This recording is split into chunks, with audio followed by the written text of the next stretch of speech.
Kalau fondasi kuat, bangunan aman. Kalau fondasi melenceng, bangunan bengkok. Kalau fondasi rapuh, bangunan runtuh. Bangunan bagaimana fondasinya? Orang hidup bagaimana imannya? Kekuasaan dan jabatan baru ada manfaatnya kalau dipegang tangan orang beriman. Kalau tidak, yang muncul Fir'aun. Harta baru terasa manfaatnya kalau dipegang tangan orang beriman. Itulah sebabnya bangsa kita ini bukan cuma perlu orang pintar, kita perlu orang benar. Bahkan di masyarakat lebih baik benar tidak terlalu pintar ketimbang pintar tapi tidak benar.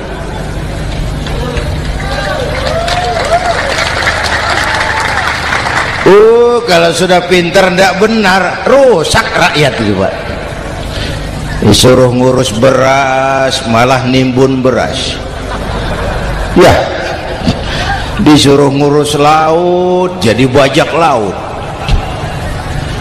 Disuruh ngurus hukum, bikin hukum seperti pisau, tajam ke bawah, tumpul ke atas. Kalau yang kecil salah, hukum cepat-cepat ditegakkan. Yang besar salah, diam pura-pura tidak mengerti. Itu yang melukai rasa keadilan.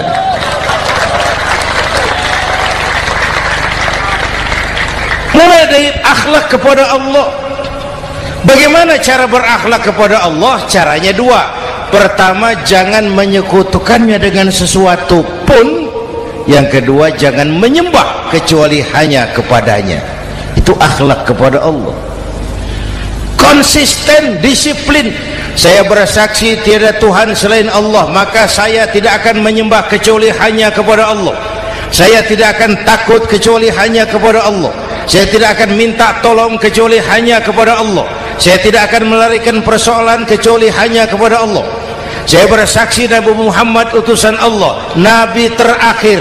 Tidak ada Nabi sesudah Nabi Muhammad. Harga mati, titik. Disiplin. Ada yang mengaku jadi Nabi, wajib tidak percaya. Disiplin. Sekarang ini kan bangsa kita disiplinnya lemah. Korupsi agak sulit diberantas karena pejabat kita takut atasan tapi nggak takut Tuhan.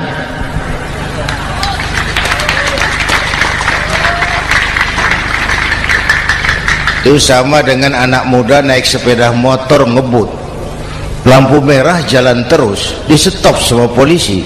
Break. Iya Pak. Minggir. Siap.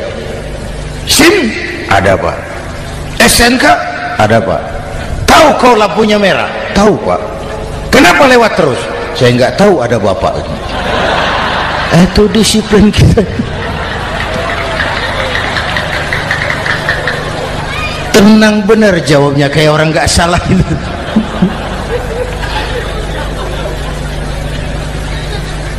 Iman. Apalagi belakangan ini saya sering bilang gini Pak, ini humor tapi agak tasawuf. Orang yang paling tenang hidupnya itu tukang parkir. Coba lihat tukang parkir, walaupun mobil banyak, mereknya bagus-bagus, tidak pernah sombong. Ini tenang. Nanti mobil pergi satu demi satu, habis sama sekali, dia tidak sedih. Tenang.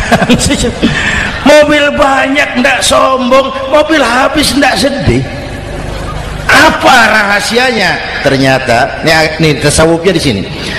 Tukang parkir tidak merasa memiliki, tapi merasa dititipi. Itu.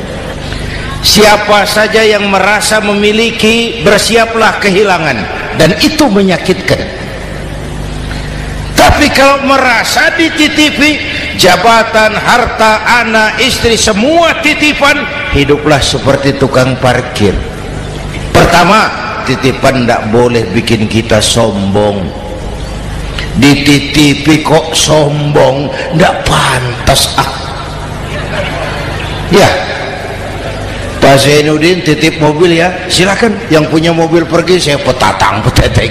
Nggak pantas dititipi, kok sombong.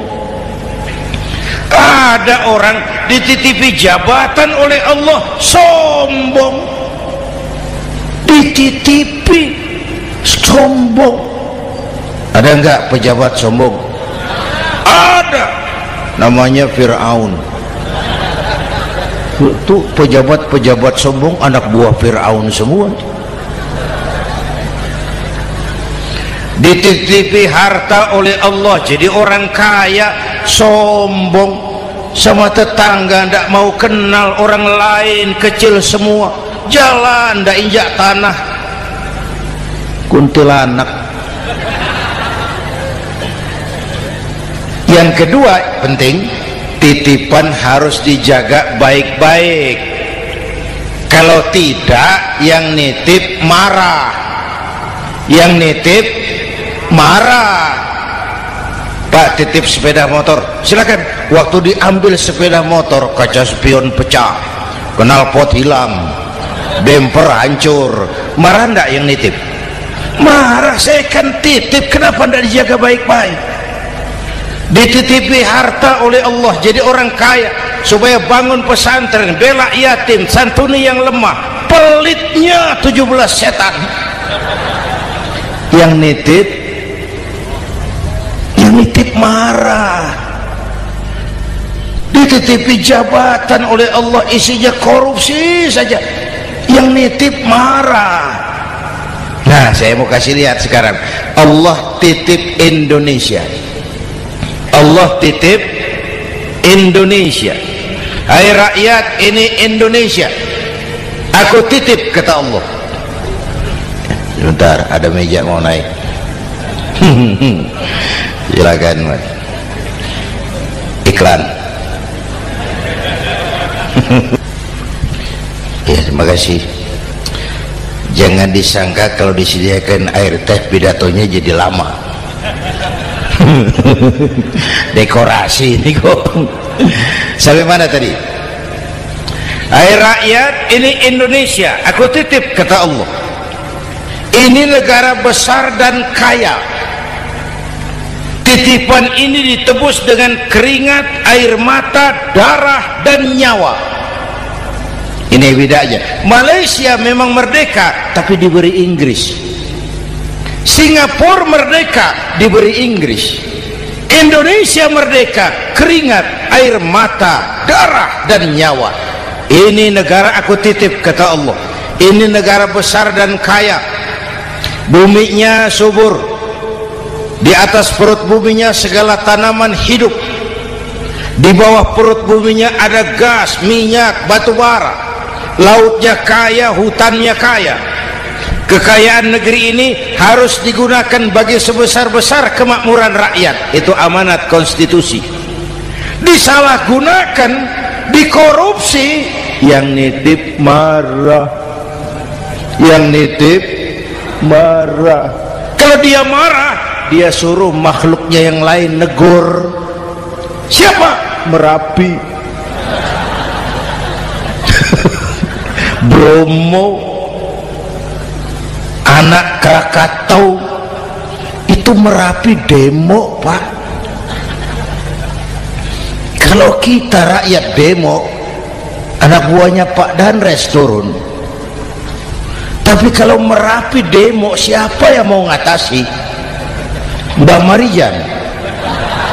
Selesai.